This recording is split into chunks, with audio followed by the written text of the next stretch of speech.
واحد متجوز 4 نسوان، اصحابه سالوه انت ليه متجوز 4؟ قال لهم متجوز اللبنانيه عشان اعيش حياتي، والسوريه عشان الاكل والشرب، واردنيه عشان تربي العيال، ومصريه عشان تربي النسوان الثلاثه. تحيه كبيره للمصريه يا جماعه. واحد راح يخطب، ساله ابو البنت انت بتشجع ايه؟ رد الشاب الزمالك. رد ابو البنت على بركه الله الشاب شكلك يا عم بتحب الزمالك. ابو البنت لا والله بشجع الاهلي، بس ما دام انت صابر على الزمالك اكيد هتصبر على بنتي. واحد متجوز جديد، اول يوم مراته طبخت له سبانخ، تاني يوم ملوخيه، تالت يوم خبازه، رابع يوم قال لها يا حبيبتي ما تطبخيش النهارده انا هطلع اسرح في الجنينه. 3 اخوات محششين راكبين قطر، واحد طلع راسه من الشباك جه قطر في الاتجاه المعاكس طيرها، التاني طلع ايده جه قطر وطيرها، قعد يصرخ ويصوت. التالت قال له اخوك راسه طارت ما سمعناش صوته، وانت اللي ايدك طارت عامل دوشه. 2 مساطيل بيتكلموا مع بعض، فواحد بيقول للتاني تعرف تمشي على دخان سيجارتي؟ رد عليه التاني وقال له لا طبعا انت عبيط، وسكت شويه وقال له افرض انت طفيت السيجاره انا. واحد محشش جت عربيه الزباله لحد باب بيته وسالوه عندكم زباله؟ قال لهم لحظه. دخل سال مراته عندنا زباله؟ قالت له ايوه. رجع لهم قال لهم تسلموا يا شباب عندنا.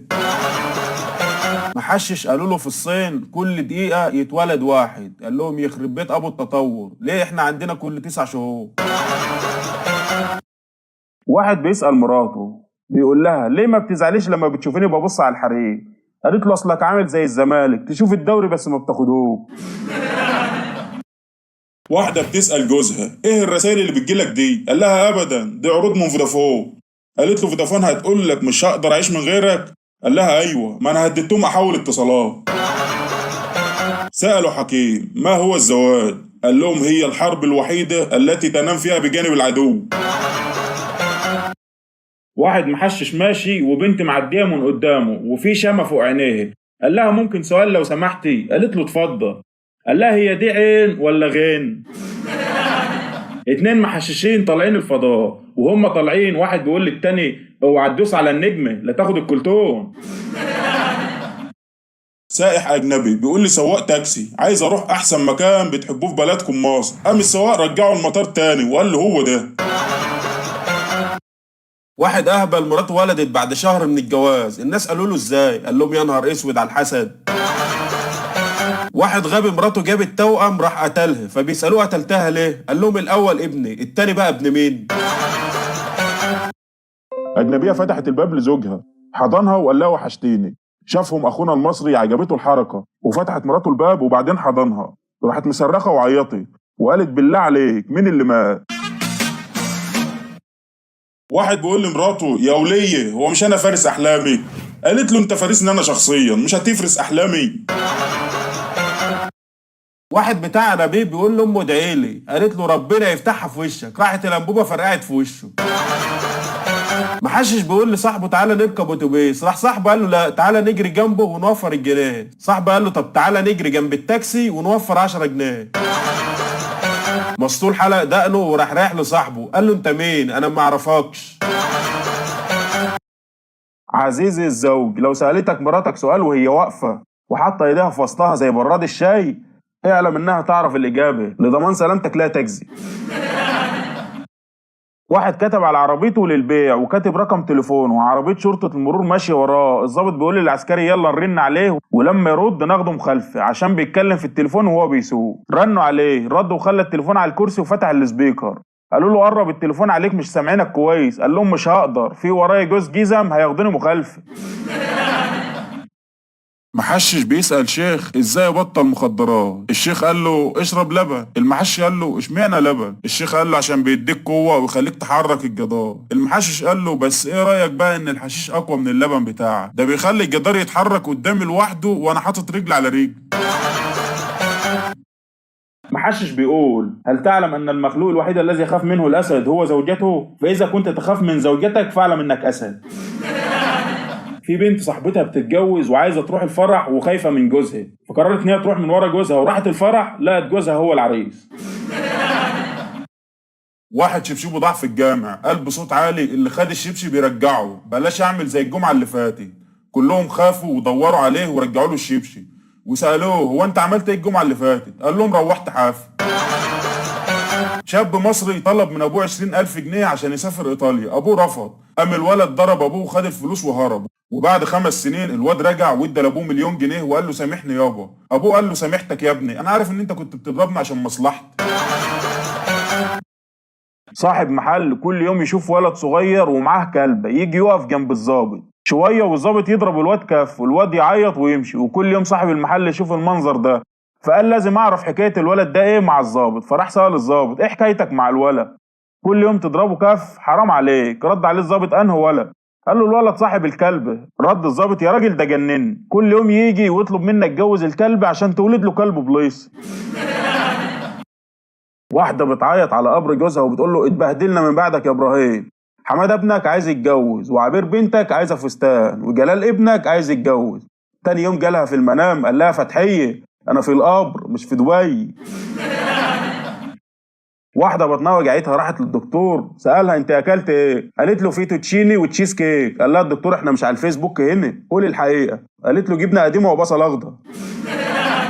سألته مراته انت بتعيط ليه؟ قال لها شفت في منامي أميرة جميلة عايزة تاخدني وتقتلي. فقالت له اهدى ده مجرد حلم. قال لها ما هو ده اللي منكد عليا. واحد غبي عايز يحط فلوسه في البنك، راح لقى البنك مقفول، حط الفلوس من تحت الباب. مرة واحد مخنوق من نفسه قوي وقع في حفرة قال احسن. حكيم شاف راجل بيضرب مراته، الحكيم قال له ان العصا للبهائم اما النساء تضرب بالنساء. الراجل قال له انا مش فاهم. الحكيم قال له اي تزوج عليها. مراته قالت له كمل ضرب سيبك من امه. واحدة سمعت ان جوزها عايز يتجوز عليها، قامت سلقت 4 بيضات ولونت كل بيضة بلون وحطتهم له على العشاء. زوجها قال لها ايه الفرق بينهم؟ ليه كل واحدة بلون؟ قالت له دوقهم وشوف بنفسك. بعد ما اكلهم لقاهم نفس الطعم. قالت له شفت بقى النسوان كلهم نفس الطعم بس يختلف لونهم. قال لها معاكي حق بس انا اكتشفت حاجة مهمة. قالت له اكتشفت ايه؟ قال لها اكتشفت ان الواحد ما يشبعش غير لما ياكل 4 بيضات. واحد راح للدكتور قال له مفيش عندك طريقة تخلي العمر طويل؟ الدكتور قال له اتجوز. الراجل قال له والجواز هيساعدني ان عمري يبقى طويل؟ الدكتور قال له لا بس هيطلع فكرة العمر الطويل من دماغه. واحد شاف بنت في محل ملابس، خلصت البنت وعايزه تطلع من المحل، جه لحد عندها وسالها عن اسمها، قالت له مروه. قال لها عشان خاطري ما تطلعيش من المحل، انا اتصلت على امي عشان تيجي تشوفك. البنت اتكسفت ودارت وشها وقعدت تقلب في الفساتين. وبعدين الام جت ناداها قال لها يا مروه، فمروه جت وهي باصه في الارض كده مكسوف. قال لها ارفعي راسك يا مروه، رفعت راسها. وبعدين الشاب بيقول لامه بالله عليك يما هي مش شبه خالي عبد القادر؟ واحدة بتسأل بنتها هو جوزك فين؟ مش شايفاه يعني؟ قالت لها في الجنينة، أصل إحنا اتخانقنا امبارح. قالت لها بس أنا ما شفتوش وأنا داخلة. البنت قالت لها ما هو لازم تحفري. طفل مصري راجع البيت متأخر، الأب اتأخرت ليه كل ده؟ الابن معلش يا بابا أصل كان في واحد وقعت منه 20 جنيه في الشارع. الأب وطبعا هتقول لي كنت بتدور معاه عليه. الابن لا كنت دايس عليها ومستنيه يمشي. واحد منوفي قال لولاده اللي مش هيتعشى هديله 20 جنيه. العيال فرحت وخدت الفلوس وناموا، ابوهم سرق الفلوس وهم نايمين. وتاني يوم الصبح قال لهم اللي ضيع فلوسه ملوش فطار عندي. عريس دخل على عروسته وحط ايده على جبهتها وبعدين سكت ويفكر ويحاول يفتكر الدعاء، يدور من هنا ومن هنا مش لاقيه خالص. اخر حاجة راح قايل سبحان الذي سخر لنا هذا وما كنا له مقرنين. بقول لك العروسه ما قدرتش تمسك نفسها من كتر الضحك. واحد غبي بيتصل على بنت غبيه جدا، المهم زهقت منه وغيرت رقمها وبعتت له رساله من الرقم الجديد، قالت له انا غيرت رقمي وارتحت منك ومن قرفك. المشكله مش هنا، المشكله انه رد عليها وقال لها والله لا اجيب رقمك من تحت الارض. واحد في مقابله شغل قالوا له انت بتعرف انجليزي ولا فرنساوي؟ قال لهم ماندي. فقال له انت تقصد ايه؟ قال له الاثنين. قالوا له طب روح وهنتصل عليك، ولحد دلوقتي مستني يتصلوا عليه. واحد بياع جرايد ماشي عمال ينادي ويقول اقرا الحادثه يا جدع، 40 حمار ضحيه يا جدع. عدى عليه واحد عايز يعرف الحادثه فاشترى الجرنان وبعد شويه لقى الراجل بينادي 41 حمار ضحيه يا جدع. صيدلي بعت لي نكته، قلت له اضحك دلوقتي ولا بعد الاكل؟ قام عامل لي بلوك. معقوله اكون لازم اضحك على الريق؟ ابن بيقول لابوه بابا انا عايز اعترف لك اني بشرب سجاير. الاب من امتى يا ابن الكلب؟ الابن قال له من يوم ما شفتك وانت بتبوس السكرتيره في الشغل. الاب عادي يا حبيبي انا كنت اصغر منك وكنت بدخن. جماعة صعايدة وجماعة فلاحين قاعدين بيحششوا، البوليس كبس، الفلاحين جريوا والصعايدة استخبوا في البوكس. مرة واحد مسطول قوي راجع بيتهم الساعة 2 بالليل، فأخته فتحت له الباب قام ضاربها بالقلم وقال لها كنت فين لحد دلوقتي؟ مرة واحد مسطول جه ينزل من العربية لقى الدنيا بتمطر، راح نازل من الباب التاني. مرة واحد نام متأخر لقى الحلم بدأ. واحد قصير اهله ما بخلوش يدخن في البيت عشان خايفينه يحرق الفرشه. واحد ندل اتجوز واحده قصيره كل ما تزعله يرفع لها مكياجها فوق التلاجه. مره واحد عجوز الناس بتساله ليه دايما بتقول لمراتك حياتي وعمري؟ قال لهم والله ناسي اسمها وخايف اسالها. واحد بيقول لخطيبته لما ازمر لك انزلي، قالت له هو انت اشتريت سياره؟ قال لا لا اشتريت زماره. مرة واحد اشترى لمبة مسمار دقها في الحيطة. واحد بلدياتنا اشترى راديو حط فيه حجرين المذيع اتسطل. ظابط اتجوز مدرسة خلفه سلاح التلميذ. محامي رفع دعوة امام القضاء وقعت عليه. مدرس كمبيوتر اتجوز مهندسة كمبيوتر عاشوا في تبات ولبات. مرة واحد مصري وواحد أمريكي وواحد من بلد ما ينفعش نقول اسمها سرقوا بيت واحد سعودي في رمضان، فاتحكم على كل واحد منهم 80 جلدة، وقبل ما يتنفذ الحكم كل واحد ليه طلب واحد. الأمريكي طلب تتربط مخدة على ظهره واتقطعت بعد 20 جلدة، واللي من البلد اللي ما ينفعش نقول اسمها طلب مخدتين على ظهره واتقطعوا بعد 40 جلدة. جه الراجل عند المصري وقال له ليك طلبين عشان خاطر احنا اخوات. المصري طلب 500 جلدة، فالسعودي استغرب وقال له ايه الطلب التاني؟ قال له تربط اللي من البلد اللي ما ينفعش نقول اسمها على ظهرك. اتصلوا على واحد محشش قالوا له ابوك مات، قال لهم لا ابويا راجل ما يعملهاش. سأل واحد ايه المشاعر المختلطة؟ قال لهم ببساطة شخص تكرهه بشدة يقع من الدور العاشر على عربيتك الجديدة وانت مش عارف تعيط ولا تضحك. واحد محشش عمل جريمة قتل، فالقاضي بيسأله انت ليه قتلته بالسكينة؟ قال له ما كانش معايا اجيب مسدس. واحد مراته بتسأله انت نفسك تكون ايه؟ قال لها ازازة برفان. قالت له اشمعنى؟ قال لها عشان كل ما تدوس على دماغها تف على وشي. واحد غبي بيسأل واحد مسطول بيقول له هو عمرو دياب يبقى اخو محمد فؤاد؟ قال له لا يا عم ده تشابه اسماء. مدرس اتجوز مدرسة كتبوا كتابهم على السبورة. حرامي دخل يسرق بيت ولما جه يطلع شافوا الولد الصغير قال له يا تسرق كتب وشنطتي معاك ولا اصرخ وصحي الناس.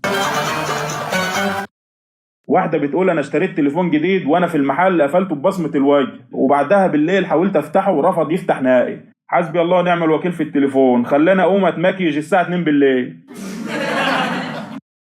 منوفي لقى طفل شرقاوي ماسك 10 جنيه وقاعد يعيط، قال له مالك يا ابني بتعيط ليه؟ قال له ابويا اداني 10 جنيه وقال لي روح هات فطار ليك انت وامك والحمار وحبوب ذره للفراخ. المنوفي خد الواد وراح على السوق اشترى له بطيخه ب5 جنيه وقال له افطر بيها انت وامك وادي القشر للحمار واللب للفراخ ورجع 5 جنيه لابوك وقول له المنوفي بيقول لك بطل الاسراف اللي انت فيه ده. طيارة فيها غبي والباقيين مجانين وعاملين ازعاج. الطيار قال للغبي حاول تسكتهم عشان اركز. بعد شوية خف الازعاج. الطيار قال للغبي انت عملت ايه؟ قال له فتحت لهم الباب يلعبوا بره. واحد بيقول لمراته انا بحب فتراك، قالت له طالما طلعت صريح معايا فانا كمان بحب محمود. مسكها خنقها وقال لها فتراك دي مربى، قالت له والله محمود ده عسل.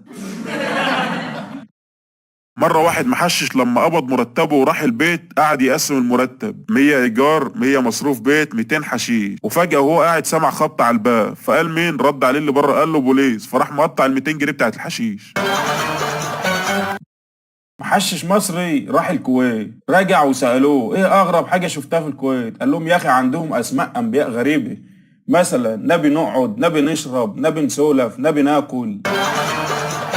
واحد مسطول راح المكتبة العامة وخد كتاب وقعد يقراه من اوله لاخره، وبعدين راح اداه لامين المكتبة وقال له الكتاب ده فيه شخصيات كتير بس ما فهمتش موضوعه. امين المكتبة قال له حط دفتر التليفونات واطلع بره بقالنا 4 ساعات بندور عليه. واحد دخل مكتبي لقى كتاب عنوانه كيف تحل 50% من مشاكلك، قام شاري كتابين عشان يحل 100%. واحدة قالت حبيبي، قال لها نعم، قالت له امتى البس الابيض؟ قال لها الاعمار بيد الله. مدرس لغة عربية قال للطلبة لما يدخل الموجه اتكلموا معاه باللغة العربية الفصحى. دخل الموجه والأستاذ قال للطالب قم واغلق الباب يا سالم. سالم قال أمرك يا مولاي، فبيقولوا الموجه أغمى عليه من كتر الضحك. واحد بخيل عياله بيقولوا له المدرسة طالبة مننا نلبس بدل عسكرية عشان نشارك في مسرحية عن حرب أكتوبر. قال لهم هي البدلة دي تعمل لها كام؟ قالوا له البدلة ب 200 جنيه. قال لهم البسوا مدني وقولوا لمدير المدرسة إنكم مخابرات. مرة أستاذ طلب من التلميذ يرسم له حيوان في الغابة، التلميذ عمل نقطة على السبورة وقال له ده فيل بس جاي من بعيد. واحد محشش وواحد مسطول واقفين مع بعض، المحشش قال له بالي مشغول مش عارف ليه، المسطول قال له شوف كده يمكن السماعة مرفوعة. واحد بخيل وقف عربية، فالعربية وقفت بعده بشوية فرجع له بظهره، قال له الشوية اللي انت رجعتهم بظهرك دول هتحاسبني عليهم؟ السواق قال له لا، قال له خلاص وديني القاهرة بظهرك. قامت من النوم ما لقيتش جوزها جنبها، راحت تدور عليه لقيته في المطبخ وبيشرب قهوة ودموعه نازلة بغزارة. قالت له مالك في ايه؟ قال لها فاكرة من 20 سنة؟ قالت له ايه؟ قال لها فاكرة لما كنت معاكي في العربية؟ قالت له اه. قال لها فاكرة لما ابوكي مسكنا في العربية ورفع عليا السلاح وقال يا تتجوزها يا احبسك 20 سنة؟ قالت اه. قال لها لو كنت اتسجنت كنت خرجت النهاردة. سكران معدي على كمين فمسكوا الضابط وقال له نفسي افهم ايه شعور مراتك لما تروح لها كده وانت سكران. السكران قال له بس انا مش متجوز. الضابط قال له امال انت بتسكر ليه يا ابن الجزم؟ واحد عنده زهايمر راح يلعب رياضة، قعد يجري يجري يجري، لما تعب حط ايده على ركبته من التعب، بعد شوية رفع راسه وقال سمع الله لمن حمده. غبي أول مرة يدخل السينما ما شافش الفيلم، ليه؟ عشان قعد يسلم على الجمهور. عجوز مش عارف يسحب فلوس من مكنة الصراف الآلي فطلب من واحد يسحب له. قال له الراجل يا حاج الناس طلعت القمر وانت مش عارف تسحب فلوس. العجوز قال له ليه ما غرتش معاه؟ واحد بيقول لصاحبه انا زرت كل بلاد العالم. رد صاحبه انت على كده بقى عارف الجغرافيا كويس؟ قال له ايوه طبعا ده انا قضيت فيها اسبوع بحاله. واحد بخيل اتجوز موظفة، قال لها نتفق الأول مصروفات البيت عليا والإيجار عليك أنت. بعد 20 سنة مات البخيل، اكتشفت مراته إن البيت باسمه وكان بيصرف عليها من إيجار البيت. منوفي وشرقاوي واسكندراني اتفقوا كل واحد يجيب من بيتهم حاجة ويتغدوا مع بعض. الشرقاوي جاب محشي، الاسكندراني جاب كفتة، المنوفي جاب معاه اخوه. راجل عجوز عياله كل يوم يقولوا له انت ما عملتلناش حاجه طول عمرك، زهقوه من كتر الكلام. وهو على فراش الموت قال لهم في كنز كبير تحت البيت في شقه عمري. بعد ما مات هدوا البيت لقوا صندوق كبير فيه رساله مكتوب فيه لو انتوا رجاله ابنوه من تاني. طفل صغير كل يوم يروح البنك ويحط 50 جنيه في حسابه، الموظفين استغربوا فراحوا للمدير وقالوا له على الولد، فالمدير قال لهم لو جه تاني البنك نادوه، ده اكيد غني ولازم نستفيد منه ونكسب اكتر. ولما جه الولد الصغير دخل المدير قال له انت بتشتغل ايه؟ قال له انا ما بشتغلش. المدير قال له امال انت بتجيب الفلوس دي كلها كل يوم من ايه؟ الواد قال له انا بتحدى الناس وراهنهم والرهان ب 50 جنيه وكل يوم بكسب. المدير قال له كذاب، قول الحق بتجيب الفلوس دي منين؟ الواد قال له خلاص تراهن على 50 جنيه ان ابوس عيني. المدير قال له اراهنه. قام الواد خلع اللينسز من عينيه وبس ورجعها تاني، والمدير خسر الرهان واداله 50 جنيه. الواد روح وتاني يوم نادى المدير قال له انا عايز فلوسي ياض. الواد قال له خلاص انا هراهنك، اذا انت فزت هديك 3 اضعاف فلوسك واذا خسرت مش عايز منك حاجه، موافق؟ المدير قال له موافق. الواد قال شاهدين يا جماعه وكان واقف 10 موظفين. الولد قال له تتحداني ان لون ملابسك الداخليه ازرق؟ المدير فرح وقال له لا مش ازرق. الواد قال له لا ازرق. المدير قال له لا والله مش ازرق. الواد قال للمدير اثبت لي انه مش ازرق. راح المدير قلع البنطلون، الولد اداله 150 جنيه. المدير قال له دي اول مره تخسر فيها الرهان. الواد قال له ما انا مراهن ال10 موظفين دول اني اقلعك البنطلون. محشش كل ما يلمس حته في جسمه يحس بالالم، راح عمل فحص كامل طلع صباعه هو اللي مكسور. محشش طلق مراته واختلفوا مين ياخد الولد. راحوا المحكمة، الزوجة قالت يا شيخ انا من حق اخد الولد لان انا تعبت وانا اللي حملت في بطن 9 اشهر وانا. الشيخ قال المحشش ها ايه رأيك؟ المحشش قال له بكل ثقة بالمنطق يا شيخ، انت لو حطيت 5 جنيه في مكنة البيبسي ونزلت البيبسي مين ياخد البيبسي، انت ولا المكنة؟ مره واحد وخطيبته راحوا يتغدوا في مطعم، الراجل قال للجرسون عايز المنيو، وسأل خطيبته عاوزه ايه؟ قالت له انا هطلب منيو زيك يا حياتي. قال لها منيو لله اللي يعرفك. واحده جوزها اتاخر عليها، قالت لامها انا خايفه لا يكون متجوز. قالت لها بعيد الشر، اتفائلي خير يمكن عمل حادثه. دلوقتي البيضه ب5 جنيه، يعني الفرخه دخلها الشهري اكبر من موظف حكومه. وخدها نصيحه مني، قدم استقالتك وبيض احسن. واحد بيقول لصاحبه انا مراتي من النوع النكدي، صاحبه قال له يا راجل هو في نوع تاني؟ الراجل نادل دهن مبلغ كبير من المال بالسم القاتل واتبرع بيه لجمعيه حكوميه عشان يوزعه على الفقراء، فمات 7 وزراء و60 نائب و3 محافظين و30 عضو مجلس محافظه، ومفيش فقير واحد حصل له حاجه. اليابان صنعت مرايه حطوها في المطار، لما تقف عندها تقول لك انت اسمك ايه وطيارتك الساعه كام. عوضين وقف قدام المرايه يجربها، قالت له انت عوضين طيارتك هتطلع الساعه 1 الظهر. عوضين استغرب وفكر ان هو يتحدى المرايه اليابانيه، راح غير هدومه ولبس باروكه وبنطلون ونضاره، وقف قدام المرايه تاني مره. المرايه قالت له انت عوضين وطيارتك هتطلع الساعه 1 الظهر. راح عوضين لبس عبايه وحط روج ولبس نضاره ووقف قدام المرايه، قالت له انت عوضين والطياره طارت وانت قاعد تتمرقع. محشش راجع من السفر لقى الشقة كلها صراصير، قام مغير قفل الباب. واحد بخيل اتعور جامد، عدى عليه واحد قال له اشوف لك طبيب، قال له لا شوف لي حد يشتري الدم بسرعة. واحد سعودي بيسحب فلوس من مكنه الاي تي ام في مصر، فطلب 10000 جنيه وطلب وصل. طلع الوصل مكتوب عليه ايه الحلاوه دي يا باشا، ربنا يزيدك من نعيم. واحد بيقول لمراته احساسك ايه وانت بتحشي حله محشي في 3 ساعات وبناكلها في 10 دقايق؟ قالت له نفس احساسك وانت بتشتغل طول الشهر وانا بصرف مرتبك في 3 ايام. واحده بتقول لجوزها الحق في صوت حد بره. قال لها ما تخافيش معاكي راجل. قالت له الصوت بقى في المطبخ يا راجل. قال لها ما تخافيش معاكي راجل. قالت له الحق الصوت بقى في اوضه النوم. قال لها ما تخافيش معاكي راجل. قالت له الحق ده بيخطفني. قال لها ما تخافيش انت سايبه في البيت راجل. مصر راح البنك يشتكي من تاخر مرتبه، الموظف قال له احمد ربنا على الصحه اهم من الراتب. قال له ايوه واذا جاله ضيوف اقعد اوريهم عضلاتي. مره شخص قتل 50 واحد فودوه على الشرطه، قالوا له انت ازاي قتلت ده كله؟ قال لهم كنت راكب عربيه وماشي في الطريق، كان على ايدي اليمين شخصين وعلى شمالي فرح، فادخل في مين؟ قالوا له في الاثنين. قال لهم عملت كده بالظبط، دخلت في الاثنين واحد مات والتاني هرب على الفرح، اسيبه؟ فضلت اجري وراه على الفرح لحد ما الكل مات. طالب محشش في الامتحان جاله سؤال ما هو الشيء الذي لا يذوب في الماء؟ فاجاب السمك.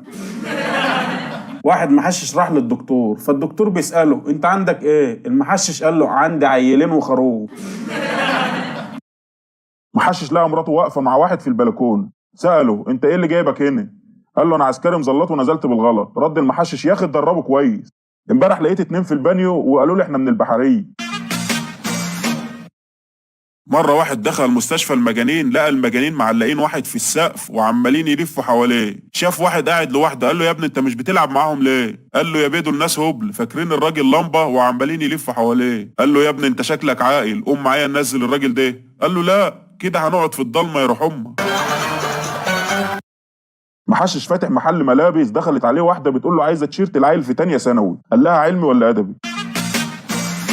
واحد بيعاكس واحده قال لها تاخدي 10 جنيه وتوريني حته من ايديكي، قالت له هات 100 جنيه واوريك باخد الحقنه فين. اداها ال 100 جنيه قالت له في الصيدليه اللي على اول الشارع.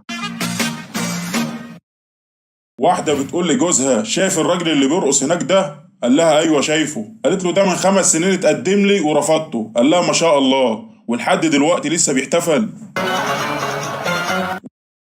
مرة واحد مسكته الكهرباء قال لها مشاند. محشش بيعاكس بنت سمرة قال لها يا احلى كابتشينو شفته في حياتي. قالت له تفو عليك. قال لها يا عمري وكمان برغوة. طفل بيقول لابوه بابا ينفع اتجوز جدتي؟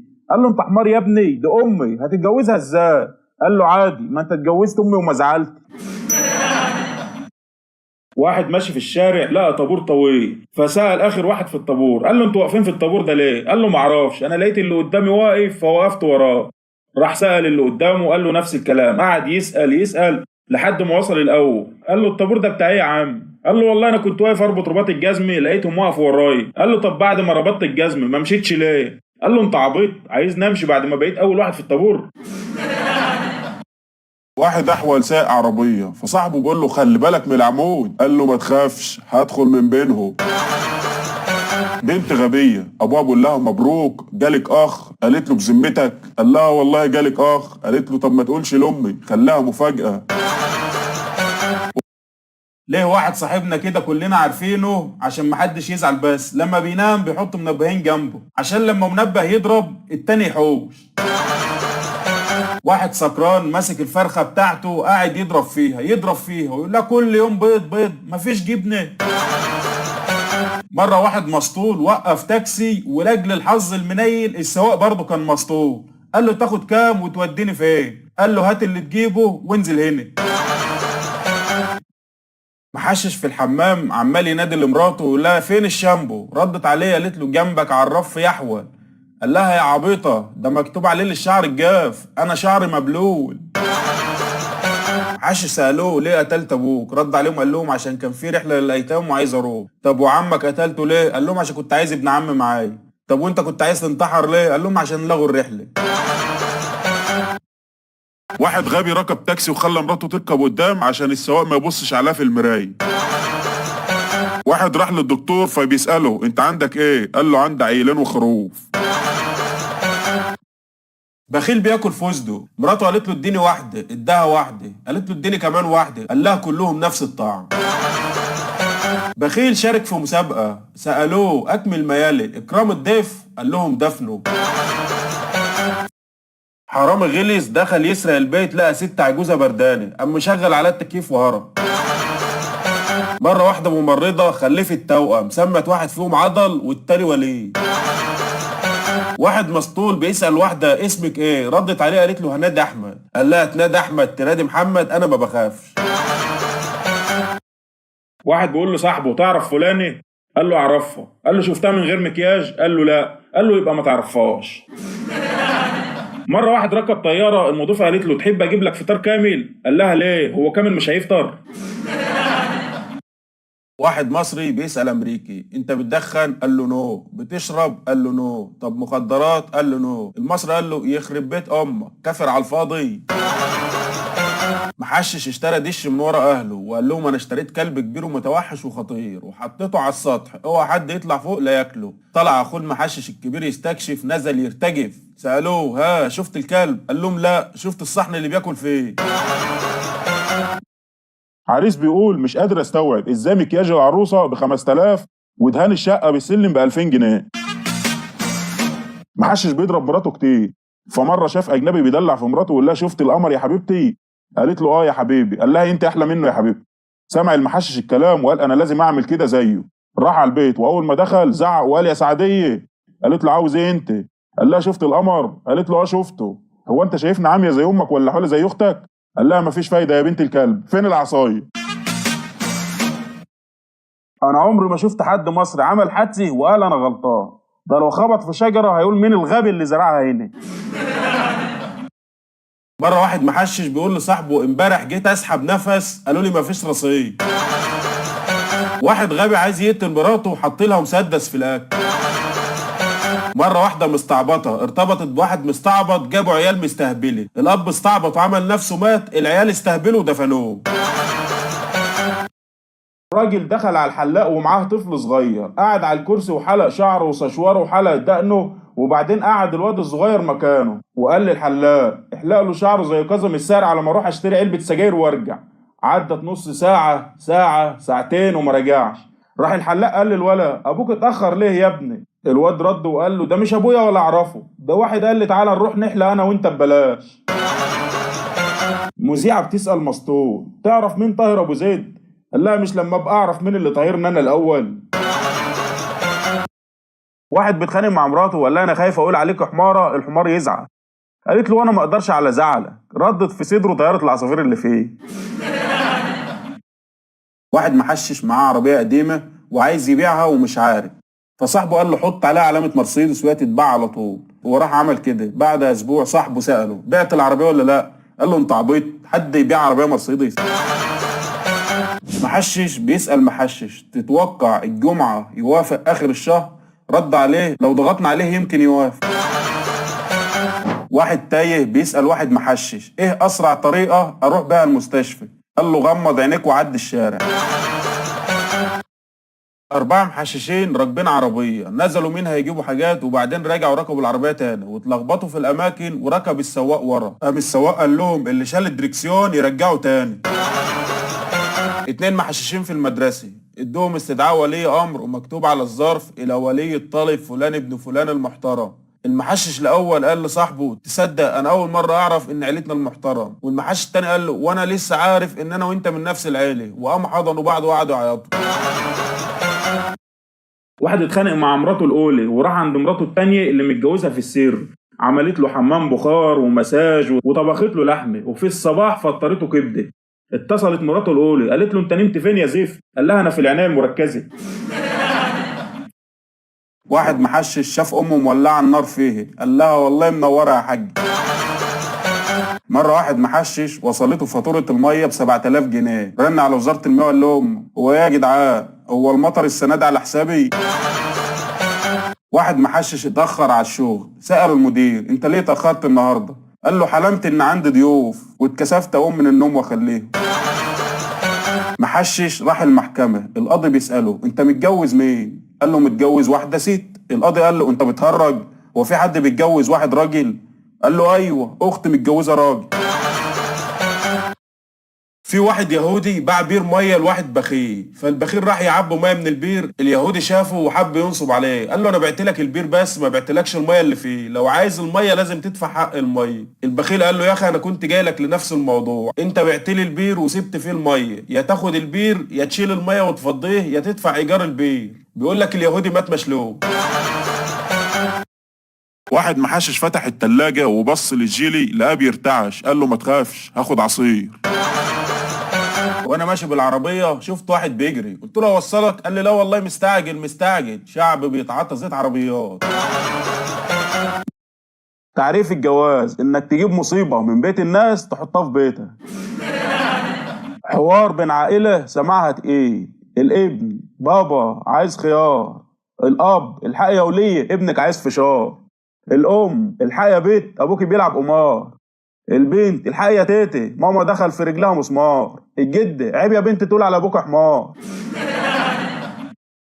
واحد جاب لمراته شغاله هنديه، حب يغيظ مراته وقال لها مش ملاحظه ان الشغاله بتلاحقني في كل مكان اروحه؟ قالت له طبعا يا حبيبي دي هنديه وعندهم بيعبدوا البقر. قاضي بيسأل زوجة انت جوزك مات ازاي؟ قالت له اكل جبنه مسمومه. قال لها امال الكدمات اللي على وش دي من ايه؟ قالت له ما كانش راضي يبلعها. واحدة قامت من النوم يوم عيد جوازها وقالت لجوزها انا حلمت انك جبت لي طقم الماظ هديه، تفتكر ده معناه ايه؟ غمز لها وقال لها بالليل هتعرفي. المسكينه استعدت وعملت بالليل حفله وعشاء. المهم دخل الزوج وفي ايده هديه متغلفه، شافتها طارت من الفرحه، فتحت الهديه لقت فيها كتاب تفسير الاحلام. محشش اجر بيت مسكون وهو قاعد بيحشش، الجن قال اطلع خوفه شويه. المهم الجن طلع قعد جنبه وقال له ممكن سيجاره؟ قال له اتفضل. الجن نزل متنرفز قوي ان الراجل ما خافش، راح فاتح بطنه وشايل عينه وطلع قال له ممكن سيجاره؟ قال له اتفضل.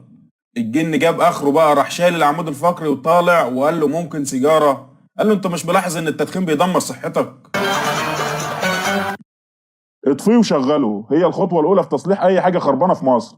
حتى لو تعبان يقول لك نام واصحى هتبقى كويس. شعب عايش على إعادة التشغيل. واحدة متجوزة جديد اتصلت بأمها وبتقول لها الحقيني جوزي عايز شاي كشري، أنا دلوقتي أعمله بعدس أصفر ولا أسود؟ سباك بيصلح حنفيه عند مهندس، وبعد ما خلص المهندس قال له حسابك كام؟ السباك قال له 300 جنيه. المهندس قال له 300 جنيه في ساعة صلحت حنفية؟ ده أنا مهندس أهو وعمري ما خدت 300 جنيه في الساعة. السباك ولا أنا أيام ما كنت مهندس. صيني اتجوز صينية خلفوا طقم كاسات. واحد ومراته متخانقين فبطلوا يكلموا بعض، فكتب ورقة صحيني الساعة 6:30 عشان عندي شغل، وحط الورقة على السرير ونام. صحى الصبح الساعة 10 فلقى ورقة مكتوب عليها الساعة 6:30 يلا يصحى.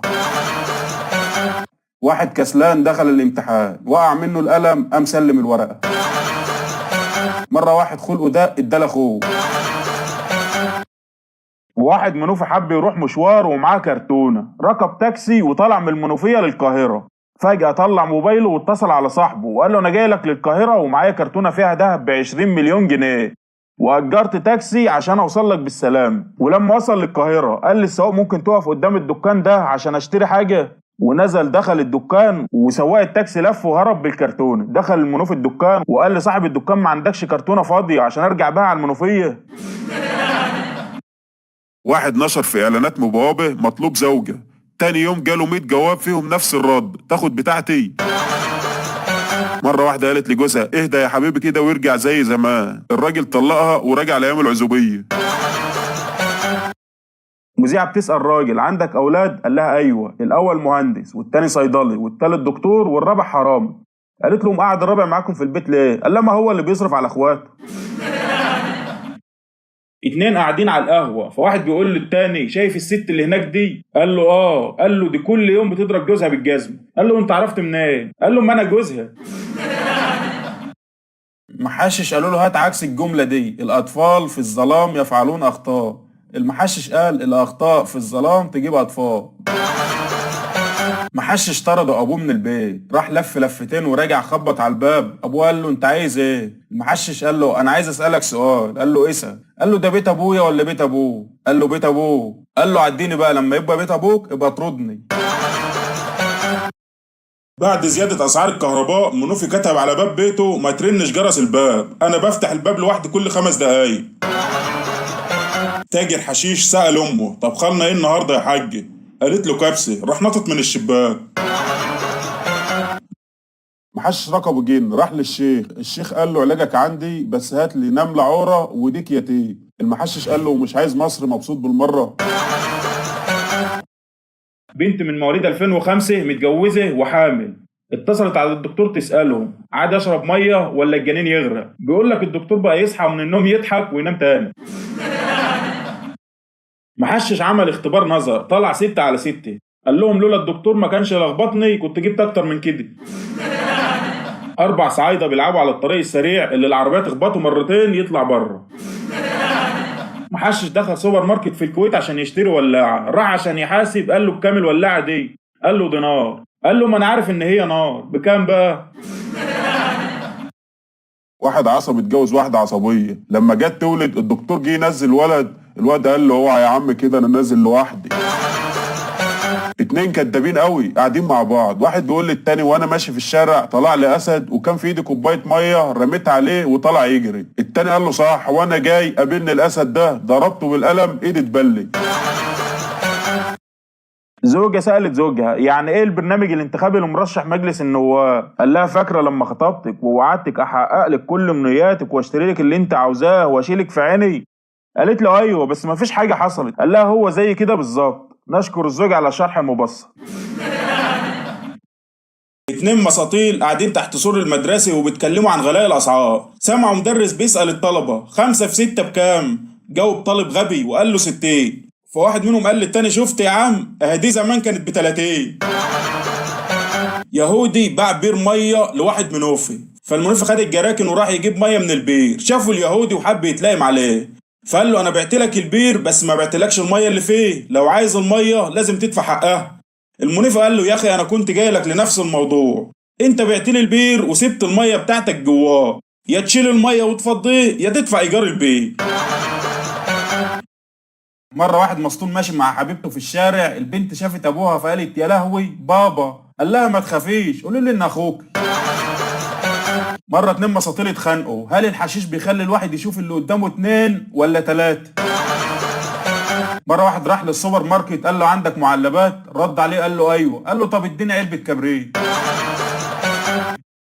تروح عند النجار تلاقي خشب في الارض، تروح عند الحلاق تلاقي شعر في الارض، تروح المستشفى تلاقي ميتين في الارض، تروح البنك تشوف وشك في الارض، حتى القلم يا مؤمن ربطينه. مرة واحد كان بيحب واحدة على النت وعمرهم ما شافوا بعض، ولما قرروا يتقابلوا قالت له هنعرف بعض ازاي؟ قال لها هتلاقيني قاعد في المطعم وبشرب عصير جوافة. فراح وطلب جوافة ما لقاش، قال له خلاص هات مانجا. شوية وهي وصلت ولقاها وحشة قوي، وهي قعدت تبص يمين وشمال ما لقتش غيره. راحت قالت له هو انت اللي كنت بتكلمني على النت؟ قال لها يعني بذمتك دي جوافة؟ واحد غبي سألوه انت ليه مش حافظ رقمك؟ قال لهم هو في سبب يخليني اتصل على نفسي؟ سألوا مجنون ليه العرب ما بيعرفوش يحطوا الراجل المناسب في المكان المناسب؟ قال لهم شعب ما بيعرفش يحط الكمامة في المكان المناسب، هيحط ازاي الشخص المناسب في المكان المناسب؟ بعد ارتفاع الاسعار لا هتعرف تغير عربيتك ولا موبايلك ولا هتعرف تتجوز على مراتك، حاول تحبهم بقى. محشش قال لصاحبه تصدق انت شبه مراتي بس لو مش بشنب. صاحبه قال له بس انا ما عنديش شنب. قال له عارف بس هي عندها. محشش في حصة العلوم طلع له المدرس مجسم هيكل عظمي. المدرس قال له ايه ده؟ المحشش قال له انسان يابس. بيقولوا ان الهيكل طلع من الفصل يضحك. واحد غبي اتشل في حادثه، راحوا اصحابه يباركوا له على الشلل، قالوا له يا حظك يا عم هتعيش بقى عمرك قاعد ومرتاح. قال لهم والله انا مش مصدق نفسي، انا خايف من كتر الفرح امشي. واحد ياباني بيقول له واحد مصري احنا وصلنا لدرجة من التطور ان احنا نقدر نصلح القمر الصناعي واحنا على الارض. المصري قال له ياه للدرجة دي المفك طويل. مدير مدرسه عمل فرع، وزع على المعازيم ارقام جروب. بخيل اتجوز موظفه اتفق معاها ان المصاريف عليه والايجار عليه. بعد 20 سنه مات، اكتشفت ان الشقه بتاعته. واحد اتخانق مع مراته وطلع من البيت، بعد ساعه بعتت له مراته رساله وسالته انت بخير؟ رد عليها ايوه بخير وما تساليش عليا. قالت له انا ما بسالش عليك بس عايز اشوف دعوتي استجابت ولا لا. بخيل اشترى جزمة جديدة شالها تحت باطه ومشى حافي. بعد شوية دخل في رجله مسمار، بسها ولا كان هيجي فيك يا غالية. واحد بيقول لخطيبته هاجيلك كمان شويه، اول ما زمرلك انزليلي. قالت له حبيبي الف مبروك جبت عربيه؟ قال لها لا يا روحي جبت زماره. واحد بيكره نفسه قوي وقع في حفرة قال احسن.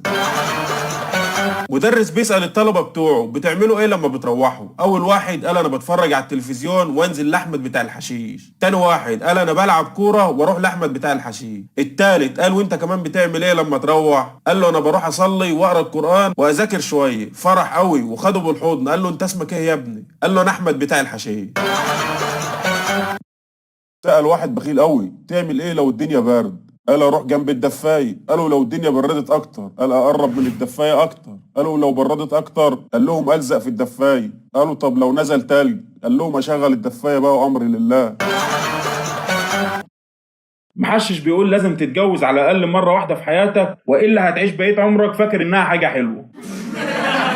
واحد طلق مراته، بعد اسبوع مات ابوها وطلع ورثها 1,000,000 جنيه. اتصل بيها وقال لها انا حامل. واحد بخيل راح يزور امه في المستشفى، لقى الباب مكتوب عليه ادفع. راح لفف وراجع ولا ابقى ازورها في البيت بقى لما ترجع.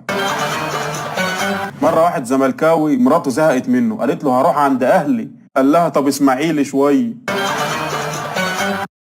في شيخ في السعوديه بيدي محاضره عن مساله الحلال والحرام، فبيقول سرق 3 اشخاص قصر وحطوا الكنز على ظهر الحمار، وهم في الطريق اتفقوا 2 على قتل التالت وفعلا قتلوه. وبالليل واحد من الاتنين قرر يقتل التاني عشان ياخد الكنز لوحده، وفعلا قتله. والراجل اللي فضل لوحده خد الحمار وطلع الجبل، وراحت رجله متزحلقه من على الجبل ومات. وراح راجع الحمار بالكنز للقصر تاني، والمال الحلال بيرجع لصاحبه. فالناس اللي بتسمع الشيخ كلهم اتأثروا الا واحد مصري.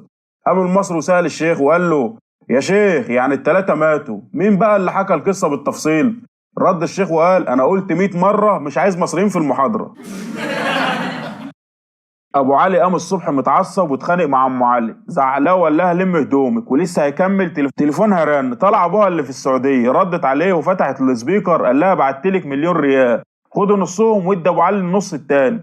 قالت له ها يا ابو علي الم هدومي؟ قال لها لميهم عشان اغسلهم لك يروح ابو علي. مذيعة بتسأل مسطول تعرف مين طاهر ابو زيد؟ قال لها مش لما ابقى اعرف مين اللي طاهرني انا الاول. واحد راح يخطب بنت طويلة، أبوها قال له مهرها 1,500,000. رد عليه قال له صلي على النبي يا عمي، ليه حسبت المتر على كام؟ واحد غبي راح يزور صاحبه في المستشفى، دخل عليه لقاهم مركبين له الأكسجين. راجع للبيت أمه سألته صاحبك عامل إيه؟ قال لها الحمد لله بس حولوه غاز. محشش بيعاكس بنت سمرة، قال لها يا احلى كابتشينو شفته في حياتي. قالت له تفو عليك، قال لها يا عمري وكمان برغوة. واحد حب يستفز مراته، قال لها مش عارف انت ازاي بالجمال ده وفي نفس الوقت بالغباء ده. قالت له ربنا خلقني جميلة عشان تحبني وخلاني غبية عشان اوافق عليه. بيقول لك ابليس رمى السيجارة ووقف يسقف لها. واحد قال لمراته نفسي اتجوز واحدة تانية، كان عايز يشوف رد فعلها. عدى اول يوم ما شافش حاجة، تاني يوم ما شافش حاجة، تالت يوم الحمد لله بدأ يشوف بعينه الشمال شوية. شيطان دخل راس مسؤول الصبح وطلع العصر، سألوه ليه طلعت؟ قال يخرب بيت سنينه دوخني وجاب لي جلطة، الصبح بيسرق والظهر في الجامع، وفي درج مكتبه خمرة وفوق المكتب مصحف، وماسك سبحة وبيسبح بقى بالنهار ويروح يرقص في الكباريه بالليل، لدرجة ما بقيت عارف هو اللي لابسني ولا انا اللي لابسه. واحد بيقول لمراته يا حبيبتي غمضي عينيكي، غمضت عينيها. قال لها شايفه ايه؟ قالت له شايفه سواه. قال لها هو ده اللي انا شايفه معاكي من يوم معرفتي. واحد اعزب بيسال واحد متجوز ايه فايده الجواز بدري؟ المتجوز قال له انك تقدر تجري على المحاكم وانت بصحتك. واحد محشش ركب طيارة، خبط على كتف المضيفة وقال لها الحمام فين؟ قالت له الناحية التانية. راح على الكتف التاني وسألها الحمام فين؟ محشش ماسك حتة تلج وبيقول اموت واعرف منين بتنقط. محشش سألوه ايه رأيك في الزواج المبكر؟ قال لهم مبكر يعني اي ساعة. واحد وصف له الدكتور مرهم لمنطقه الابط، راح البيت سال مراته فين منطقه الابط دي؟ قالت له انا ايش عرفني؟ هو انت بتخرجنا زي خلق الله عشان نعرف المناطق دي؟ موظف مصري بيسأل موظف امريكي انت مرتبك كام؟ قال له $700 اساسي و$800 بدل سفر و$400 بدل خطر و$600 بدل غربة. فسأله الامريكي وانت؟ قال له 600 جنيه. الامريكي قال له دول بدل ايه؟ قال له بدل مشحت. اب قال لابنه لو جبت لي الاول على الفصل هديك 50 جنيه. بعد ما ظهرت نتائج الامتحان جه الولد يجري على ابوه بسرعه وقال له بابا هات 50 جنيه. فرح الاب وقال له جبت الاول على الفصل؟ رد الولد ايوه واقف بره، اخليه يدخل ولا تطلع تشوفه؟ بيقول لك الاب حاليا في العنايه المركزه. صاحب صيدليه وظف صيدلي جديد عنده، فمره شاف واحد ساند على الحيطه وعلى وشه نظرات الرعب. ساله الصيدلي الجديد الراجل ده ماله؟ قال له الراجل ده عنده كحه وانا شربت علبه دواء اسهال كامله. قال له ازاي تديله دواء اسهال وهو عنده كحه؟ الصيدلي قال له لا ده شغلنا احنا بقى، شوف هو واقف ازاي وخايف يكح. محشش اتخانق مع مراته، قال لها شيل المكياج وتعالي لي راجل لراجل. اتنين اخوات حبوا يعملوا مشروع مزرعة فراخ، حرسوا الارض دفنوا الفراخ وخلوا رصة طالعة. المهم بعد يومين الفراخ ماتت. الاول قال لاخوه الظاهر زرعنا غلط، المفروض ندفن رصهم بالارض ونخلي رجلهم طالعة. غيروا الطريقة ودفنوا الدجاج وخلوا رجلهم طالعة، ونفس الشيء الفراخ ماتت. قالوا لبعض مفيش غير اننا نتصل لاخونا التالت في امريكا، اكيد هو بيعرف ايه السبب. اتصلوا لاخوه وحكوا له القصه وسالوه انت بتتوقع يكون ايه السبب؟ قال لهم السبب واضح جدا، الارض غير صالحه للزراعه يا بهايم. محشش زعل من امه، مسح اسمها من التليفون وكتب اخت خالتي. واحد راح يخطب، ابو العروسه طلب مهر 500,000 جنيه. قال له ليه يا عمي؟ ده انا قدامي واحده على 5000 جنيه وحامل. كيف ترضي زوجتك؟ حبها، احترمها، دلعها، اعزمها، فسحها، ساعدها، اتحملها، كلمها، جاملها، اشكرها، هشتكها. كيف ترضين زوجك؟ انت بس افرضي بوزك في خلقته وهو هتلاقيه بيتشقلب من الفرحه. محشش دخل امتحان العلوم وكان سؤال اذكر 4 فوائد لحليب الام. قعد يفكر وكتب لا يحتاج الى غالي، لا تستطيع القطط ان تسرقه، متوفر 24 ساعة. احتار في الرابعة وبعد تفكير عميق جات له فكرة وكتب محفوظ ولا يحتاج لتلاجة. واحدة كانت مخنوقة من حماتها قوي فبعتت لها الرسالة دي: عزيزاتي حماتي بلاش تنصحيني ازاي اربي اولادي، انا عايشة مع ابنك وشايفة تربيتك. حماتها ردت عليها وربنا انت صادقة، لو كان متربي ما كانش اتجوزي. مدرس قال لطالب غبي ارسم اي حاجه في الصفحه، بعد شويه جه المدرس لقى الصفحه بيضه. المدرس: انت رسمت ايه؟ الطالب: بقره بتاكل علف. المدرس: هو فين العلف؟ الطالب: اكلته البقره. المدرس: طب وفين البقره؟ الطالب: اكلت وروحت. محشش لقى جده عمال ياكل جيلي، قال له: انت بترتعش والجيلي بيرتعش، جننته المعلقه. محشش اشتغل بمستشفى الولادة. بعد 3 شهور عمل بحث أثبت فيه إن النساء الحوامل أكثر عرضة للولادة. واحد محشش قاعد زهقان، جاب ورقة فاضية وشخبط فيها وقام رايح الصيدلية. فالصيدلي محشش هو كمان، فبص في الورقة وقال له: الدواء ده ناقص من السوق، أجيب لك البديل بتاعه.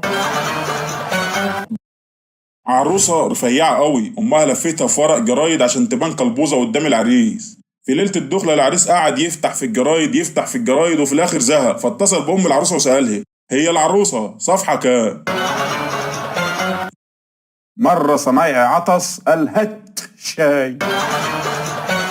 مهندس قرر يسيب الشغل وهو ماشي قال: أنا مستطيل. واحد رخم نزل الشارع ملقاش حد يرخم عليه، قام واقف قدام عمود الكهرباء وقال له: عديني. مرة واحد حب ينط من الدور العاشر، لقى العمارة 5 أدوار، نط من ال5 مرتين. واحدة بتشتكي جوزها لأمه، فبتقول لها: كل ما اطبخ أكل لابنك ياخده يرمي لي الكلب. فحماتها قالت له: ليه يا ابني كده؟ حرام عليك، إيه ذنب الكلب؟ اتنين بيعكسوا واحدة في الشارع، فبصت لهم كده وقالت للأولاني: أنت عايز إيه؟ قال لها: أصل أنا معجب بيك. قالت له: أنا أبص للكلب ولا أبص لك؟ وراحت قالت للتاني: أنت كمان عايز إيه؟ قال لها: هو. كل يوم الولد يرجع من المدرسة يقول لأبوه: بابا أنا خدت 10. وأبوه يقول له: برافو عليك يا حمادي. وفضل على الحالة دي شهر، لحد ما في يوم رجع قال: بابا أنا خدت 3. رد أبوه: ليه كده؟ اخص عليك يا حمادي. رد حمادي: ما هو ده اللي لقيته في جيبك يا بابا. طلبت من جوزها 4000 جنيه تعمل عملية ربط معدة، اداها 30 جنيه وقال لها: هاتي قفل للمطبخ. سألت جوزها: حبيبي ايه الفرق بيني وبين نانسي عجرم؟ قال لها: مفيش فرق، هي مرسومة وانت شخبط شخابيط. مرة واحد محشش واقف قدام التلاجة بيفتح الباب بتاعها بالراحة ويقفله تاني. جه صاحبه قال له: ليه كده؟ قال له: اموت واعرف مين بيطفي النور من جوه.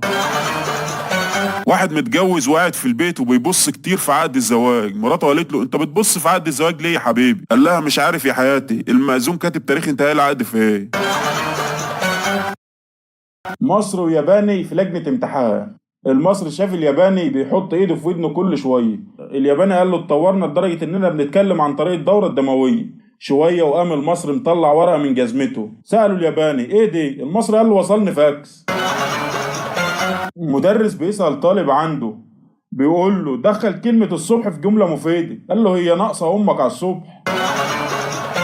الزمالك عامل زي طالب الثانوية العامة بيسقط بقاله 11 سنة، وأول لما نجح بيغيظ صاحبه اللي بقى دكتور. محشش مسكوه بيزور فلوس، فقال لهم: اموت واعرف انتوا عرفتوا ازاي؟ قالوا له: يا حمار، هو في حد بيزور ورقة ب60 جنيه؟ مرة واحد محشش شاف الساعة واقفة، راح جاب لها كرسي. معلم اتجوز معلمة، كتبوا كتابهم على السبورة. مرة سباك دخل فرح ما خلاش حد ينقط. واحد راكب تاكسي وبيقول للسواق: على جنب يا اسطى. قال له: انت نازل يا استاذ؟ قال له: لا، بشوفك بتعرف تركن ولا لا. واحد سكران لطش صاحبه المحشش كاف. المحشش قال له: بجد ولا هزار؟ السكران قال له: لا بجد. المحشش قال له: كويس، لان اقسم بالله ما قادر استحمل الهزار. واحدة بتقول لجوزها: انت ليه ما بتقوليش ربنا يخليك ليا ولا يحرمني منك؟ قال لها: طب افرض ربنا استجاب. محشش في مطعم. المحشش: دوق للشوربة. الجرسون: خير فيها حاجة؟ المحشش: دوقها بس. الجرسون: لو هي باردة غيرها لك. المحشش: لو سمحت دوقها. الجرسون: لو سمحت انت لو ناقصها حاجة قول لي وانا غيرها لك. المحشش: يا اخي رد عليا بس ودوقها. الجرسون: طيب ماشي هدوقها، بس فين المعلقة؟ المحشش: ايوه فين المعلقة بقى يا حيوان. واحد راح يعز واحد صاحبه وقال له: شدة وتزول، وهونها تهون، وكبرها تكبر، وصغرها تصغر. صاحبه رد عليه وقال له: مع انه مش وقت فوازير بس البلونة. محشش وقع من فوق شجرة، راح للدكتور. الدكتور كتب له على علاج للديدان. قال له عيب عليك يا دكتور تكتب لي علاج للديدان وانا اللي وقعت من فوق الشجره. محشش عينوه مدير مدرسي، سالوه ايه هتكون انجازاتك السنه دي؟ قال لهم هنوزع النتائج قبل الامتحان. مدرس بيقول لطالب ادخل كلمه رائع في جمله، طالب قال له اكلت سندوتش طعميه وقمت رائع واحد فول بعده. واحده بتقول لجوزها بقى عمري 58 سنه ولسه في واحد من اصحابك بيعاكسني وشايفني حلوه. الزوج ده اكيد عبده. مراته صح انت عرفت منين؟ الزوج ما هو تاجر خرده. القاضي بيسأل محشش ليه عاوز تطلق مراتك؟ رد عليه كل يوم بنص الليل بتسيب البيت والاولاد وعماله تلف من ديسكو لكباريه. القاضي اعوذ بالله معقول الكلام ده؟ ليه هي مراتك بتشتغل ايه؟ المحشش ما بتشتغلش لكن بتطلع تدور عليا. محشش وسكران بيتحدوا بعض في الكذب. المحشش بيقول في يوم من الايام وانا راكب الطياره وقفت نزلنا زقناها. السكران قال له اقسم بالله شفتكم. مدرس في مدرسة كلها أغبياء والطلاب مدوخينه ما بيفهموش خالص. آخر الحصة رفع طالب إيده بيسأل، المدرس فرح وقال له اتفضل. الطالب أستاذ أنت بتشتغل إيه؟ واحد كسب 1,000,000 جنيه فراح لمراته يفرحها، فمراته ماتت من الفرحة فقال سبحان الله الخير لما بيجي مرة واحدة. واحد ماشي في الشارع لقى مطعم مكتوب عليه الاكل عندنا والدفع لاحفادكم، قال والله ده فرصه 100%. دخل المطعم وطلب ما لذ وطاب وقعد ياكل لحد ما بطنه اتنفخت، وبعدين قام عشان يخرج قابله الجرسون وناوله الفاتوره. رد عليه قال له مش انتوا كاتبين الاكل على حساب الاحفاد؟ الجرسون قال له ايوه ما دي فاتوره جده. دخل زوج فرنسي على زوجته فوجدها تبكي، جلس بجانبها ونظر اليها وقال هل تعلمين أنك ثاني أجمل امرأة في العالم؟ فتبسمت الزوجة وقالت باستغراب ومن تكون الأولى؟ قال لها أنت حين تبتسمين، دول كفار ملناش دعوة بيهم، تعال على النسخة المصرية. دخل الزوج على زوجته وجدها تبكي فنظر إليها قائلا يا فتاح يا عليم يا رزاق يا كريم، ملك يا ولية مين اللي مات؟ حرامي دخل شقة عشان يسرق، لقى واحدة تخينة قوي قعدت عليه وقالت لابنها روح نادي ابوك من على القهوه. الواد قال لها مش لاقي الشبشب. الحرامي قال له يخرب بيت امك روح حافظ. واحد منوف اتجوز، اول يوم اكل مراته عيش وبصل، تاني يوم عيش وبصل، تالت يوم عيش وبصل، رابع يوم نفس الكلام، الخامس جاب معاه عيش بس. قالت له فين البصل يا حياتي؟ قال لها يا عفريتي اتعودت على الحلويات. واحد شحات راح لواحد عجلاتي قال له اعطيني من معطاك الله. العجلات اداله عجله وقال له خد لك لف. واحد دماغه لفت قابلها في الشارع التاني. وكيل النيابه يعني انت يا فوزي شفت الحرامي وهو بيخنق مراتك بالحبل لحد ما فاضت روحها؟ فوزي ايوه يا باشا شفته بعينيا دول. وكيل النيابه ولما انت شفته ما اتدخلتش ليه؟ فوزي والله يا باشا فكرت اتدخل بس لقيته قادر عليها لوحده.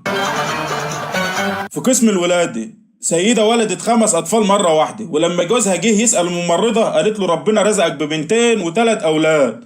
الزوج اتصدم وقال لها أنا أصلا أستاهل، هو حد يتجوز بنت تاجر جملة؟ 2 محششين مشوا تحت جسر لقوا بيضة تحت الجسر، واحد يقول له دي بيضة صقر والتاني يقول له لا دي بيضة نسر، وقاموا يضربوا في بعض. عدى عليهم واحد محشش تالت يفصل بينهم، سألوه دي بيضة نسر ولا صقر؟ قال لهم لقيتوها فين؟ قالوا له تحت الجسر. قال لهم خلاص يبقى بيضة جسر. واحد غبي اتجوز وبعد 4 شهور ونص مراته خلفت ولد. الغبي سألها الولد ده جه ازاي واحنا متجوزين من 4 شهور ونص؟ قالت له انت متجوزني من امتى؟ قال لها من 4 شهور ونص. قالت له انا متجوزاك من امتى؟ قال لها 4 شهور ونص. قالت له طيب دول يبقوا 9 شهور. الغبي قال الله يخرب بيت الشيطان، تفكيري راح بعيد. بيقول لك الشيطان انصدم ورجع يغني انت معلم.